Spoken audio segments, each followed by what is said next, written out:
নামাজ রোজার অভাব নাই, হজ যাকাতের অভাব নাই, দান সাদকার অভাব নাই, এক কথায় কোনো প্রকার নেক আমলের অভাব নাই। দুনিয়াতে তার একটা সমস্যা ছিল, সে বান্দার হক নষ্ট করত। আল্লাহ তাআলা তাকে জান্নাতে যাওয়ার অনুমতি দেওয়ার পূর্বে তার ব্যাপারে আল্লাহ রাব্বুল আলামিনের দরবারে মানুষেরা অভিযোগ দায়ের করবে। লম্বা হাদিস, আমি শুধু সারমর্ম কথাগুলা বলতেছি। কিছু লোক তার বিরুদ্ধে আল্লাহ রাব্বুল আলামিনের কাছে অভিযোগ দায়ের করবে। লোকটা হয়তো বলবে, আল্লাহ, এই লোকটা দুনিয়াতে আমার হক নষ্ট করেছিল। কেউ বলবে আমার সম্পদ দখল দিয়েছিল, কেউ বলবে আমাকে কষ্ট দিয়েছিল।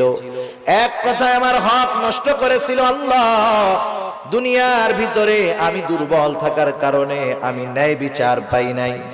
দুনিয়াতে আমি মাজলুম ছিলাম। আয় আল্লাহ, আজকের দিন